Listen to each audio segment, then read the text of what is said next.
오늘도 하나님의 백성들이 예수 그리스도의 이름으로 주님의 날로 구별해서 이렇게 주의 전에 함께 나와 하나님께 예배드리게 하심을 감사합니다. 이 시간 하나님께서 주장하셔서 말씀 온전히 역사하도록 인도하여 주시옵소서. 부족한 자 지켜주시고 하나님의 뜻만이 온전히 전해지도록 도와주시옵소서.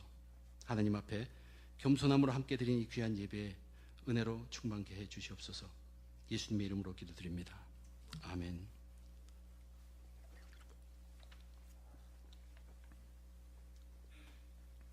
예수님을 믿는 그리스도인의 삶의 방식, 그것은 예수님을 모르는 사람들이 세상에서 살아가는 삶의 방식과는 전혀 다릅니다. 삶에 대한 태도가 다를 수밖에 없습니다. 같은 세상을 살아가지만 예수 믿는 사람들은 이 세상을 하나님 나라로 살아가는 사람들입니다. 예수님께서 이 땅에 오셔서 사역을 시작하시면서 누가복음 8장에 의하면 이제 하나님 나라를 선포하십니다. 이제 하나님 나라다. 예수 믿는 사람들이 이 땅에서부터 살아가기 시작하는 나라가 바로 그 하나님 나라입니다. 누가복음 8장의 기록을 보면 하나님의 나라를 선포하신 뒤에 예수님의 행적을 기록되어 있습니다. 그런데 그 예수님의 행적들이 하나님 나라가 어떤 나라인가를 성경에 알려주는, 성경을 대하는 모든 자들에게 알려주고 있습니다. 우선 먼저 하나님 나라는 말씀의 나라라고 했습니다. 말씀이 다스리고 통치하는 나라. 그 하나님의 말씀을 받아들이는 마음이, 받아들이는 자세가, 받아들이는 상태가 굉장히 중요하며, 그 말씀을 바르게 받아들여지면 그 말씀이 우리를 이끌어서 믿음의 행위로 나타나게 될 것이며, 그렇게 해서 말씀이 통치하는, 말씀으로 살아가는 나라가 바로 하나님 나라라고 했습니다. 세상 사람들은 자기 지식과 지혜에 의지합니다. 그리고 시간에 가면서 성숙하고 경험에서 나오는 것, 그것으로 삶을 살아가지만 하나님의 나라의 사람들은 그렇지 않다는 얘기예요. 말씀으로부터 나온, 말씀에 이끌린 행위, 믿음의 행위로 삶을 살아가게 됩니다. 이것이 바로 하나님 나라. 하나님 나라는 말씀의 나라입니다. 그리고 그 다음에 하나님 나라는 거룩한 능력의 나라임을 보여줍니다. 눈에 보이지 않는 하나님의 능력을 인정하며 그 능력과 함께, 그 능력의 도움으로, 그 능력 속에서 살아가는 그 나라가 바로 하나님 나라입니다.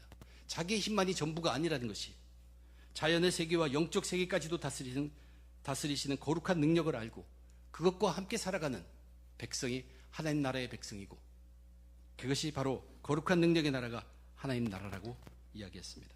하나님 나라는 말씀의 나라요, 거룩한 능력의 나라입니다. 이제 오늘 또 한 가지 하나님 나라에 대해서, 오늘 주어진 누가복음 8장의 본문은 하나님 나라는 구원의 나라임을 선포하고 있습니다.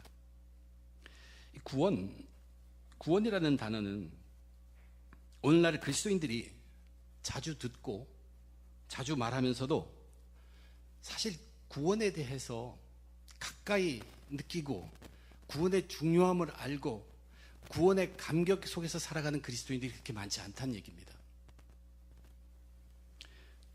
처음 교회에 나오시는 분들이 구원이라는 단어를 듣게 되면 좀 쉽지는 않을 것입니다. 구원은 우리가 자격을 얻는 것입니다. 어떤 자격인가? 하나님과 사귐을 나눌 수 있는, 하나님과 교제를 할 수 있는, 하나님과 함께 할 수 있는 그런 자격이 얻어지는 것이 바로 구원을 얻는 것입니다. 특별히 오늘 구원 말하는 것은 죄사함의 구원입니다. 원래 하나님과 인간은 같이 있었어요. 함께 있었습니다. 에덴 동산에 함께 있었습니다. 그런데 에덴 동산에서 인간의 죄, 그 죄라는 것이 하나님의 말씀을 거역한 죄, 그것으로 인해서 인간은 쫓겨났습니다. 그렇게 쫓겨난 후로 인간과 하나님 사이에 장벽이 생겨버렸어요. 막혔습니다. 하나님과 사람 사이가 막혀버렸어요. 구원이라는 것은 바로 이 죄, 하나님과 인간 사이에 장벽을 만든 이 인간의 죄를 하나님께서 일방적으로 용서해 주시는 것이 바로 구원입니다. 어떻게 이것을 이루셨는가? 이 일을 위해서 하나님께서는 자기 독생자 아들 예수를 이 땅에 보내십니다. 그리고 모든 인간의 죄를 다 갚기 위해서, 값을 치르기 위해서 그 독생자 아들을 십자가에 돌아가게 하셨고, 그래서 이제 그 십자가에서 돌아가신 예수님을 믿는 자마다 이 구원을 얻게 하셨습니다. 즉 죄사함을 얻게 하셨다는 얘기입니다. 그래서 우리가 구원을 얻었다 하면 이제 우리는 하나님과 함께 있을 뿐만 아니라 하나님과 마음껏 교제할 수 있고 하나님과 우리 사이에 필요한 것들, 오고 갈 수 있는 것이 왔다 갈 수 있는 그 길 통로가 열렸다는 얘기입니다. 인간이 생명을 부여받고 이 땅에서 사는 동안에 반드시 이 구원을 얻어야 합니다. 만약 그렇지 않으면 구원받지 않는 사람은 이 땅의 삶 이후에 반드시 하나님 앞에 심판대에 서게 될 것입니다. 거기에서 죄의 모든 값을 치르게 됩니다. 이것이 성경이 우리에게 확신하는 증거입니다. 그러나 구원을 얻은 자는 하나님 앞에 서서 죄의 심판이 아니라 죄의 문제는 하나님이 통로로 열어주시고 사해 주셨기 때문에 죄의 심판이 아니라 믿음의 상급을 얻게 될 것입니다. 이 구원이라는 것은 오직 하나님 나라 안에만 있습니다. 그래서 하나님 나라는 구원의 나라입니다. 우리는 오늘 본문 속에서 하나님 나라를 선포하시고 계신 예수님이 하나님 나라 안에 있는 구원이 얼마나 귀중한 것인가, 얼마나 중요한 것인지를 저와 여러분들에게 알려주고 계십니다. 함께 그 구원에 대해서 예수님께서 우리에게 선물로 주신 그 구원에 대해서 그 중요함을 함께 살펴보며 은혜 나누고자 합니다.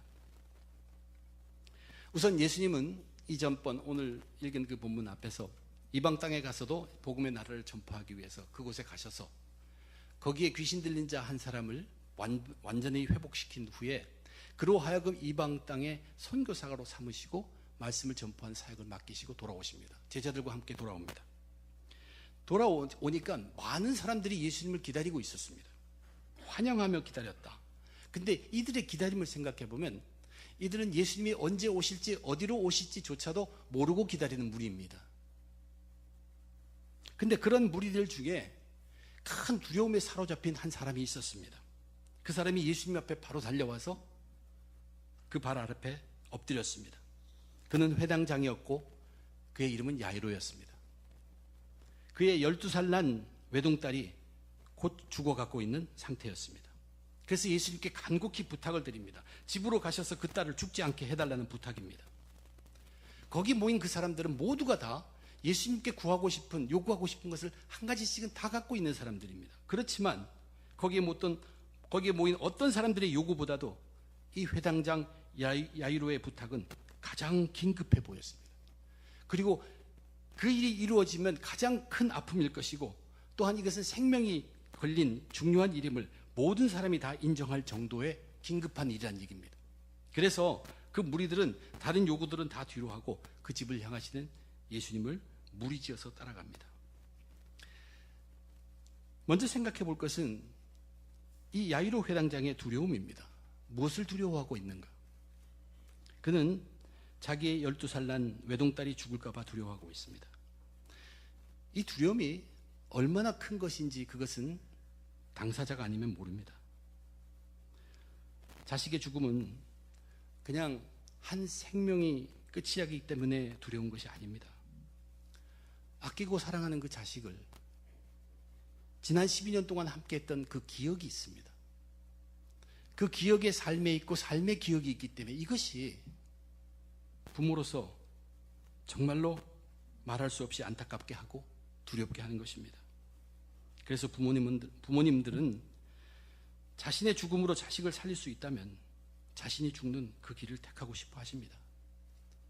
우리 성도님 가운데도 이 아픔을 겪은 가정이 있고 저의 장모님께서도 얼마 전에 큰 아드님을 먼저 보내셨습니다. 그러나 그런 아픔은 당사자가 아니면 정말로 그 고통의 정도를 이해할 수가 없습니다. 어찌 보면 인간이 겪을 수 있는 가장 비참한 고통을 이 야이로는 앞에 두고 두려워하고 있는 것입니다. 12살 난 외동딸. 그런데 이 회당장이 이 야이로가 예수님 앞에 나오는 것이 이렇게 긴급한 일이긴 하지만 예수님 앞에 나오는 것이 쉬운 일은 아니었다는 것도 우리는 알아야 합니다. 회당장이 하는 일이 뭡니까?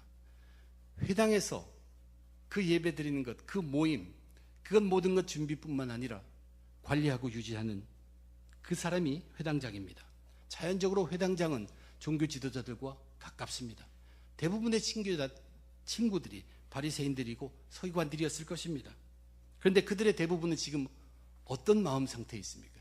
그들은 예수님을 죽이고 싶어 합니다. 그들은 한때는 회당에서부터 예수님을 끌어다가 죽이려고 했고, 회당에서 손 마른 사람을 하나 고친다고 어떻게 하면 저 사람을 죽일 수 있을까 시기하고 있던 사람들이 자기들 전부 친구입니다. 아마 회당장도 그들과 뜻을 같이 했었을 것입니다. 그렇지만 지금은 자기 딸을 구해줄 수 있는 분은 예수님밖에 없다는 얘기예요. 그것을 그는 분명히 알았습니다. 자기에게 지금의 두려움에서 해방시켜줄 수 있는 분은 예수님밖에 없다는 것입니다. 이제 그는 체면도 뒤로 하고 자기의 정치적 신분이나 직업이나 회당장이라는 위치가 크게 문제가 되지 않습니다. 그 어떤 것보다도 더 중요한 것을 먼저 해결해야 했기 때문입니다. 그래서 주님께 나왔다는 것, 예수 그리스도께 나왔다는 것, 그래서 앞으로 그에게 낮춰진 모든 결과는 바로 이런 용기를 가지고 주님께 나오는 것 때문이라는 것 우리는 기억해야 합니다. 그래서 그는 언제 오실지도 모르고 어디에 오실지도 모르면서 사람들이, 무리들이 모여서 기다리는 그 장소에서 발을 동동 구르면서 기다리고 있었고, 주님이 오시자마자 그 발 앞에 엎드렸던 것입니다. 자기 외동딸의 죽음만은 면하게 해주시기를 예수님께 간곡하게 매달리고 부탁드린 것입니다. 아마 그로서는 평생의 가장 간곡한 부탁이었을 수 있습니다. 만약 그것만 이루어진다면 나는 무엇든지 다 감당할 것 같은 그러한 마음이었을 것입니다. 그래서 예수님께서는 이제 그 외동딸을 구하기 위해서 그 집으로 다 같이 가기 시작합니다. 그러나 일은 그 회당장이 원하는 대로 진행되지 않습니다. 이제 그 다음 이야기가 보면 한 여인으로 인해서 예수님은 가시는 길에 잠시 멈추게 됩니다. 예수님이 멈추니까 회당장도 멈출 수밖에 없습니다. 마음은 답답하지만 일어나는 과정 하나하나를 자세히 조급한 마음으로 살펴보게 됩니다.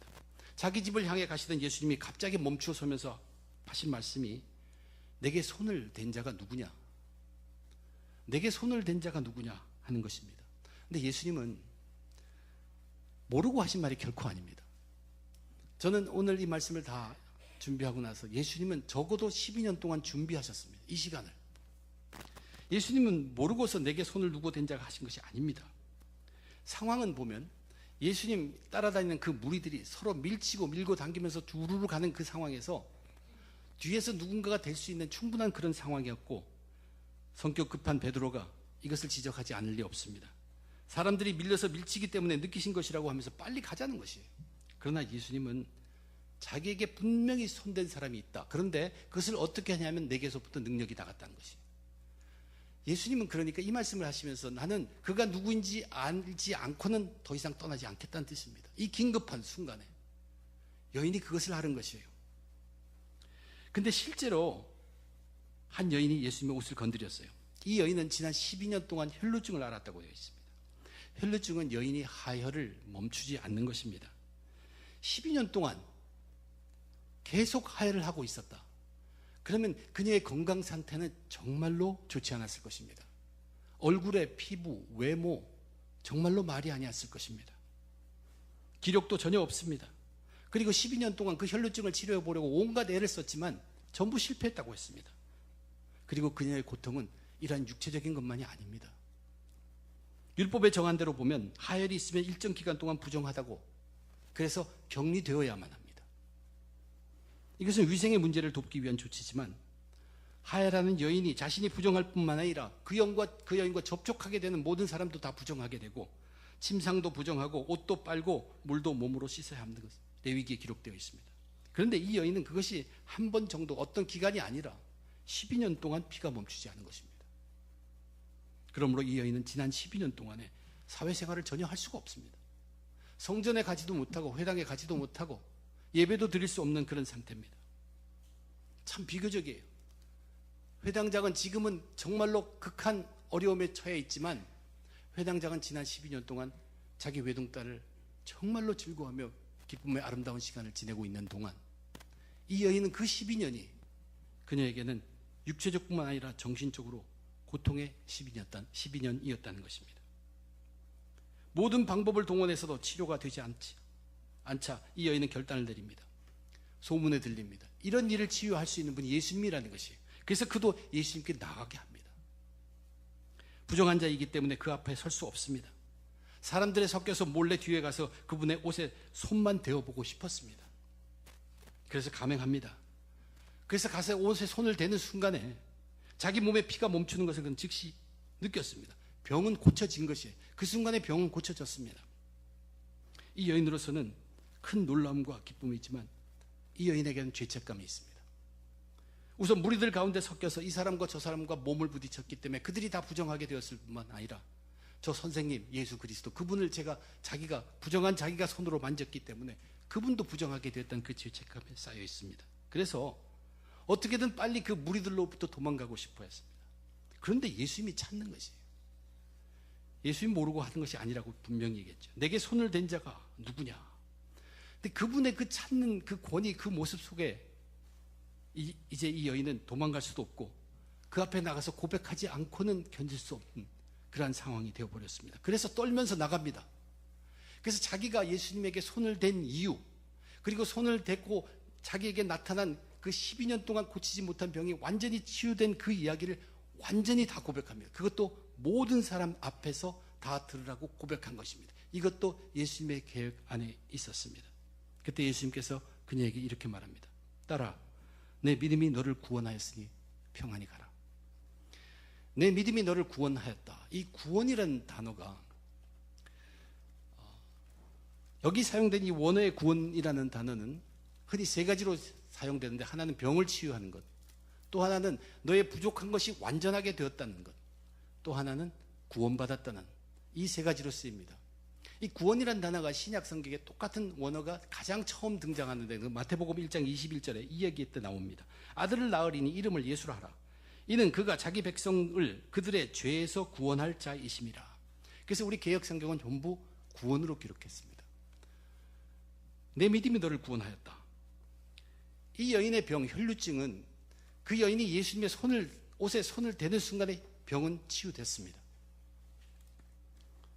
그런데 지금 예수님의 이 말씀은 예수님께서 그녀에게 구원을 주신다는 말씀입니다. 이것은 예수님이 대제사장적인 선언을 하시는 것이에요. 너의 믿음을 내가 안다. 지금 네가 고백한 대로 나를 하나님의 아들로 기대하고 나를 믿고 그 어려움을 극복하고 나를 찾아 나와서 옷가에라도 손을 대면 12년 동안 치료하지 못했던 것이 나을 것이라는 그 믿음으로 내게 손을 대어 단번에 나았음을 내가 안다. 이제 나는 지금 너에게 너의 죄를 사해 주노라.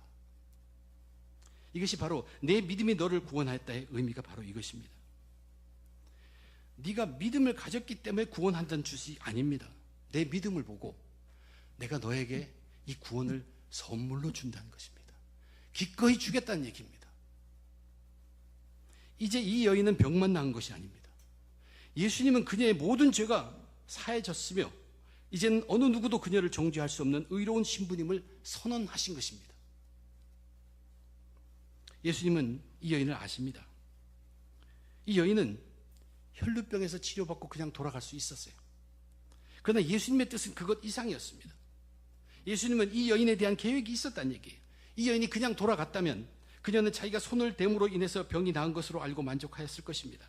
그녀가 손을 대는 순간에 그녀의 혈루증이 그치는 것을 그도 알았기 때문입니다.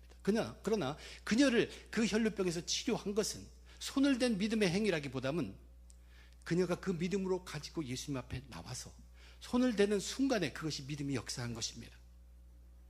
그래서 치료는 일어났던 것, 이것을 그녀에게도 깨우쳐 주고 싶었습니다. 그러나 그것뿐만 아니라 더 큰 것이 있습니다. 예수님께서는 그런 믿음을 가진 그녀에게 정작 가장 귀한 선물을 준비하셨고 그 선물을 그녀에게 주시기를 원하셨던 것입니다. 왜냐하면 하나님 나라는 구원의 나라이기 때문이에요. 그래서 죄사함을 선물로 그녀에게 준 것입니다. 이 죄사함의 선물은 인간이 아무리 노력을 해도 이룰 수가 있는 것이 아닙니다. 오직 하나님만이 줄 수 있는 그것을 예수님께서 선물로 주시고 싶어서 그 구원을 주셨다는 것입니다. 이 구원을 선물하셨습니다. 이것을 거기 있는 모든 사람들, 그들이 그녀의 고백을 통해서 또 예수님의 그 말씀을 통해서 다 보고 듣고 그들도 증인이 되게 한 것은 또한 예수님의 계획하심이었습니다. 하나님 나라는 바로 이런 구원의 나라임을 예수님은 선포하고 계십니다. 이 여인에게는 고통이었지만 예수님은 그 여인의 12년간의 그 고통을 쓰시고 계시다는 얘기예요. 그 고통으로 이 여인은 예수님 앞에 나오게 되고, 그리고 자기 앞에 나온 그녀를 예수님은 질병의 고통에서 해방시켜 줄 뿐만 아니라 그것보다 훨씬 더 귀하고 값진 구원이라는 것을, 놀랍고도 값진 것을 그녀의 믿음을 보고 선물로 주셨다는 얘기입니다. 그러나 그것만이 예수님의 계획 전부가 아닙니다. 예수님은 모두 계획하셨고 이제 더 그것을 위해서 이제 모든 사람에게 듣게 한 후에 이제 그것이 계속 일어나는 것, 예수님의 계획은 그 다음에 또 있었습니다. 이 과정 전체를 함께 따른 무리들도 다 보았습니다. 특별히 자기 딸이 곧 죽을까봐 극심한 두려움 가운데 있는 이 회당장 야이로로 하여금 그것을 명확하게 보고 듣게 하셨습니다. 이제 그래서 세 번째 쪽으로 가면 야이로의 마음은 지금 굉장히 급합니다. 그런데 주님은 갑자기 한 여인에게 신경 쓰느라고 시간이 계속 지체되고 있어서 야이로는 답답하고 초조하고 어쩔 줄 모릅니다. 근데 그때 그가 가장 두려워하던 소식이 드디어 들려왔습니다. 집에서부터 사람이 와서 딸이 이미 죽었다고 이야기해 줍니다. 회당장 야이로에게는 지금 죽을까봐 그 두려움, 그게 굉장히 했는데 그것이 현실의 엄청난 고통으로 다가오는 것이에요. 이제 자기에게 직면하게 되었어요. 한 가닥의 희망마저 소용없게 되었다는 얘기입니다. 이미 죽은 자를 예수님께서 어떻게 하실 것인가, 그런 생각이죠. 집에서 온 사람들도 이제 그만하고 예수님을 힘들게 하지 말자라고 얘기합니다. 근데 그때 예수님께서 야이로에게 이 말을 합니다. 이 말씀을 이해하는 것이 어떻게 보면 오늘 우리가 얻는 가장 귀한 교훈일 것 같습니다. 두려워하지 말고 믿기만 하라. 그리하면 딸이 구원을 얻으리라. 왜 믿으라고 했고 딸이 구원을 얻는 것은 또 무엇인가 하는 얘기입니다. 똑같은 단어예요. 그 앞에 혈루병 환자가 내 믿음으로 내가 구원을 얻었다 하는 그 구원, 똑같은 구원. 분명히 이 야이로는 그 앞에 혈루증 여인, 그 여인에게 비슷한 말을 한 것을 기억합니다. 내 믿음이 너를 구원하였다. 지금 자기에게는 두려워하지 말고 믿기만 하라.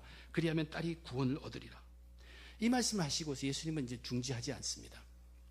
하나님 나라를 선포하신 주님께서는 여기서 중지하실 이유가 없습니다. 그리고 이제 보여주실 것이 있고 가르치실 것이 있습니다. 그래서 이제는 그들의 부탁에 의해서 가는 것이 아니라 예수님께서 끌고 가시는 것입니다. 회당장이 주저한다면 회당장에게 믿음을 주어서라도 지금 끌고 가고 있다는 얘기입니다. 그의 집으로 향합니다.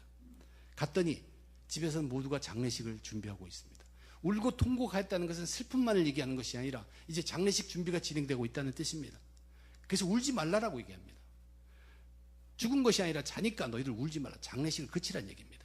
내가 살리겠다는 뜻이기도 하죠. 사람들은 비웃었습니다.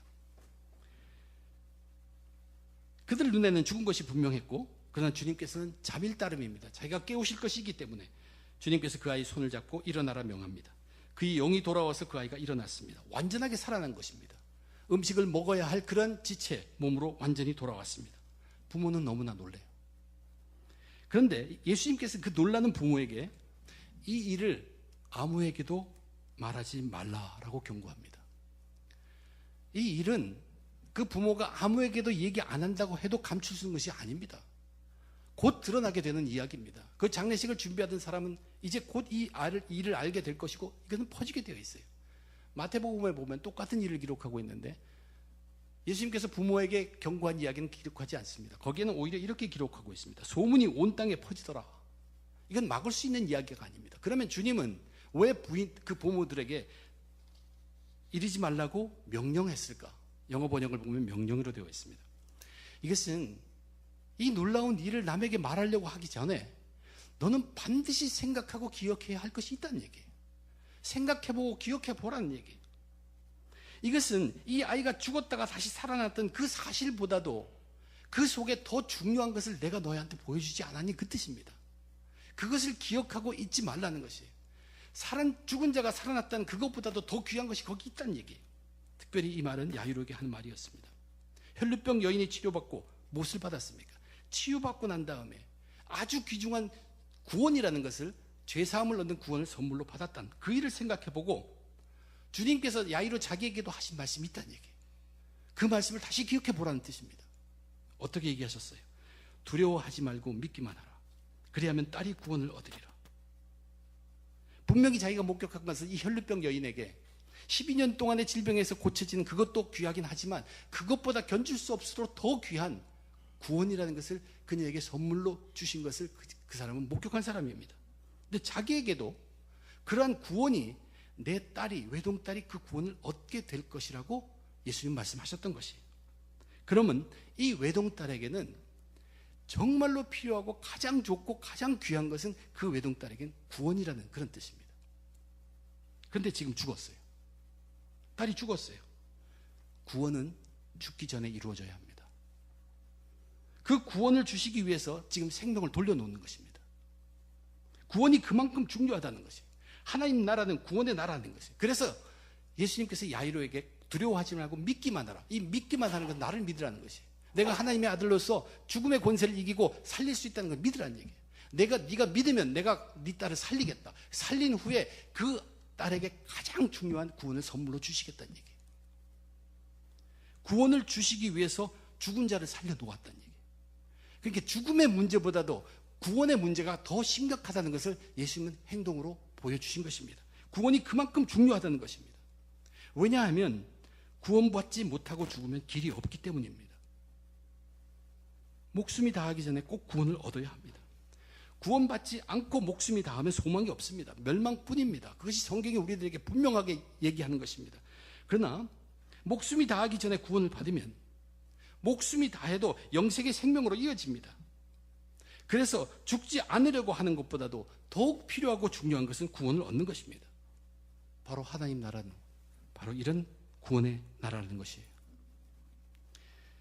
오늘 본문은 예수님께서 십자가의 죽으심을 통해서 그 구원의 사역을 완성하시기도 전에 일어난 일을 누가가 기록한 것입니다.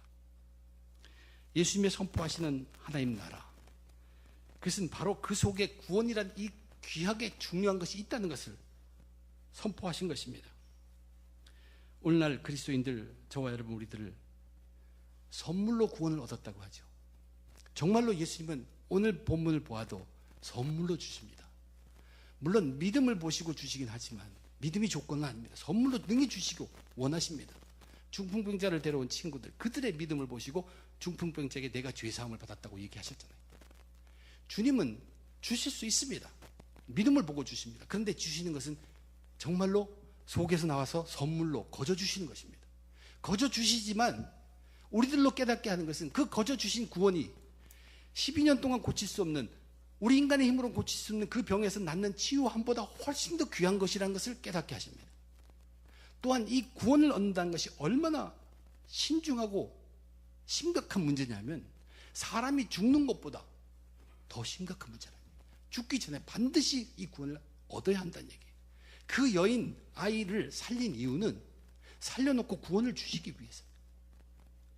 그만큼 이 구원을 받는 것은 우리 인생에 귀하다는 것을 레슨, 우리에게 교훈으로 주시고 있습니다. 구원이라는 것은 하나님과 단절된 것을 부수고 하나님과의 교제의 길, 사귐의 길이 열리는 것입니다. 이 생을 마치고 죽는다 해도 이 구원의 길, 하나님과의 교통의 길이 열려 있으면 죄의 용서함의 통로가 열려 있기 때문에 우리는 아무 걱정 없습니다. 더 이상 죄의 심판이나 죄의 죽음의 권세에 끌려다닐 이유가 없습니다. 그러면 우리는 무엇을 해야 하는가?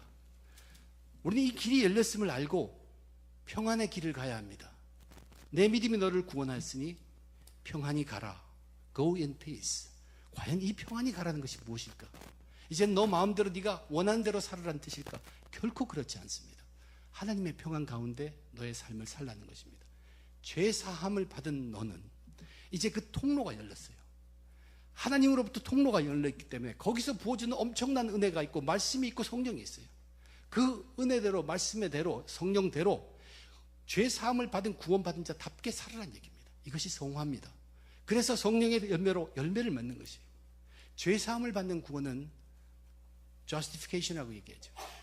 그리고 이제 그 길을 계속해서 죄 사함 받은 자로서 합당하게 하나님과 통로가 열린 대로 마음껏 그 은혜로 살아가는, 말씀과 성령의 인도하심으로 살아가서 열매 맺는, 그것이 바로 sanctification, 성화입니다. 이 둘이 합해서 우리에게 구원이 완성되는 것입니다. 하나님 나라는 바로 그 구원의 나라라고 이야기합니다. 평안의 길을 가라. 내 믿음이 너를 구원하였으니 평안에 가라. 평안의 길을 가라. 이건 완성된 구원의 삶을 우리에게 보여주고 있습니다. 죄사함 받고 성화의 길을 가서 구원받은 자의 삶을 사는 것입니다. 구원의 선물을 얻고 구원의 길을 기쁨과 확신으로 달려가는 자가 바로 하나님 나라의 백성입니다. 하나님 나라는 그런 백성으로 가득한 구원의 나라입니다. 우리가 믿음으로 예수님께 나아갈 때 구원을 선물로 얻게 되며 그렇게 해서 구원받은 자의 길을 가는 것이 가장 평안한 길입니다. 하나님이 약속하신 평안한 길입니다. 야이로도 이 12년 동안 이름은 알려지지 않지만 고통한 이 여인, 그들도 엄청난 어려움이 있었지만 그것을 다 넘어서 예수님께 나왔습니다. 예수님께 나오는 것이 그렇게 중요합니다. 그러나 예수님은 능히 주시고자 하시는 분이십니다. 우리에게 필요한 것들, 우리 생각에는 불치병에서 낫는 것과 죽은 자가 살아나는 것이 가장 중요하다. 그것만 해결해 주면 평생을 내가 디보트하면서 살 것 같지만 그것보다 훨씬 더 귀한 것이 구원받는 것, 죄 사함을 받고 성화의 길을 가는 구원의 삶을 사는 것이 그만큼 중요하다는 것을 오늘 본문은, 성경은 저와 여러분 우리들에게 분명하게 깨우쳐 주고 있습니다. 우리는 예수님을 본 사람들이 아니에요. 베드로 사도가 이렇게 얘기합니다. 예수를 너희가 보지 못하였으나 사랑하는도다. 이제도 보지 못하나 믿고 말할 수 없는 영광스러운 즐거움으로 기뻐하니 믿음의 결국 곧 영혼의 구원을 받음이라. 베드로는 그 비결을 알았습니다. 하나님 나라의 가장 중요한 것이 바로 이 구원이었다는 것, 하나님과의 통로가 열렸다는 것, 그것은 죄 사함을 받는 구원이었다는 것. 그래서 성화의 길을 갈 수 있고 구원의 삶을 갈 수 있고 완성된 삶 갈 수 있었다는 것을 사도 베드로는 알았습니다. 사도 바울도 이렇게 얘기합니다. 너희는 그 은혜에 의하여 믿음으로 말미암아 구원을 받았으니 이것은 너희에게서 난 것이 아니요 하나님의 선물이라. 하나님은 주시고자 하십니다. 믿음을 조건으로 해서 주시는 것은 아닙니다. 믿음이 있으면 주시고 싶은 마음으로 주시는, 그래서 구원은 선물이라고 합니다. 구원은 선물이기 때문에, 선물이라고 거저 주신 선물이기 때문에 우리가 그것을 가볍게 여겨서는 결코 안 됩니다. 왜냐하면 구원이라는 것은 하나님 나라에 그만큼 귀한 것이기 때문에. 제가 새벽마다 다지는 것이 뭐냐면 구원의 감격을 살리는 것입니다. 우리가 어떤 존재인가, 우리에게는 어떤 길이 열려 있는가. 그렇기 때문에 세상에 보는 것, 내 능력으로만 살아가는 것이 아니라 그 뚫린 그 능력으로 하나님이 주신 은혜로 살아야 하는 백성이라는 것, 그것을 깨우치면 그 삶의 모습이 예수 그리스도를 모르는 자의 삶과 다르다는 얘기예요. 이것이 하나님 나라에서의 삶이고 하나님 나라를 살아가는 하나님 나라의 백성들의 삶입니다. 이제 우리에게 앞으로 하나님의 말씀을 계시하시고 보여주시고 가르치시는 그 구원의 길을 우리는 계속 달려갑니다. 왜냐하면 우리에겐 통로가 열렸기 때문에, 죄사함의 구원이 우리에겐 있기 때문에. 그래서 하나님 나라 안에서